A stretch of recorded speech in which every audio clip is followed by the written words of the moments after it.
Good morning, good looking people, and you're good looking because you're always looking, and of course, you are finding the good in everything and in everybody.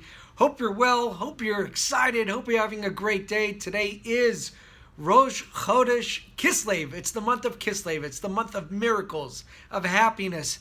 A lot of exciting times coming up, of course, Hanukkah, all the different holidays in the Hasidic calendar as well. It is an exciting time.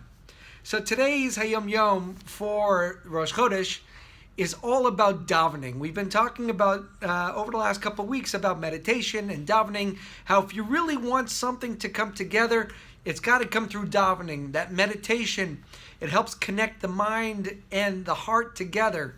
And there was a chassid of the Alter Rebbe, and his name was Rabbi Yekusiel Lepler. We've talked about him in the past. And today's Hayom Yom is talking about his routine for davening.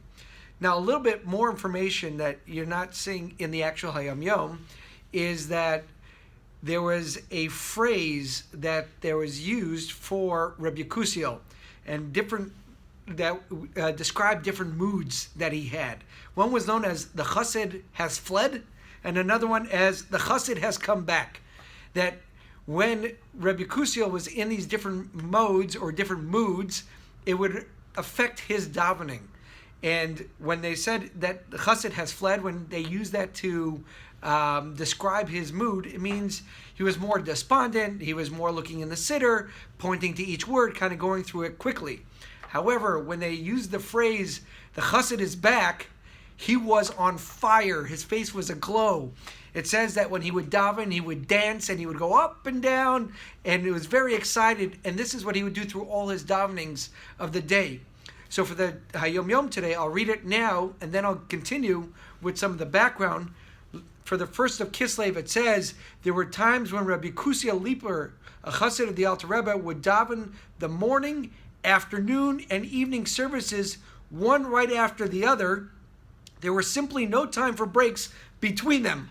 So when he was in this mood of the chassid has come back, he was so excited and involved in his davening that it would literally pile up, that he would finish Shachris, Mincha, and Marv, and he would take the whole day to complete all three.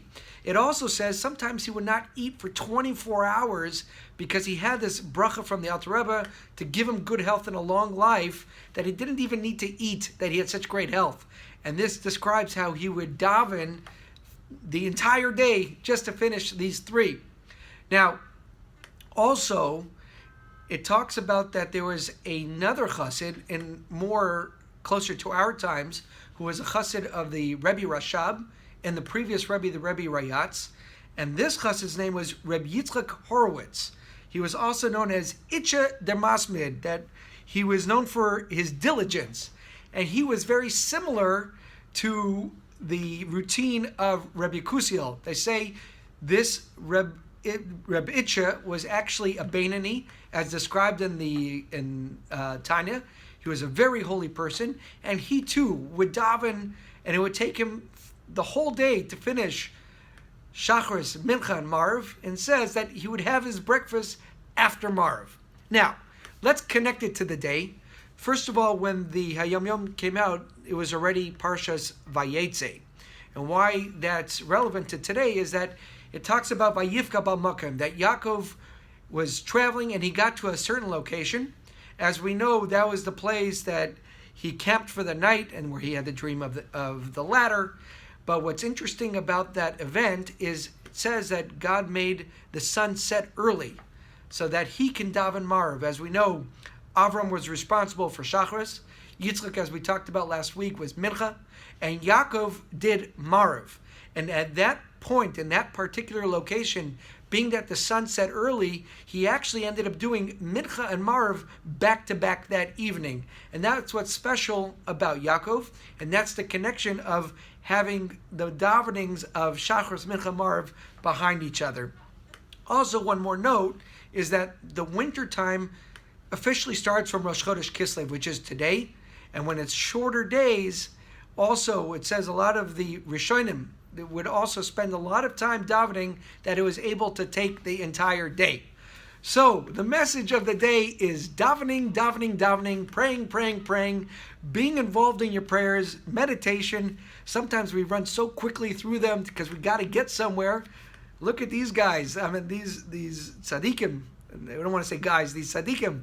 They would take all day just to finish Shacharis, Mincha, Marv.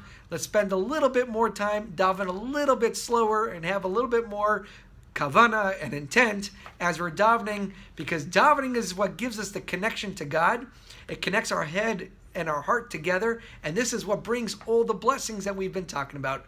Have a wonderful day. Chodesh Tov. All the best. We'll talk more tomorrow.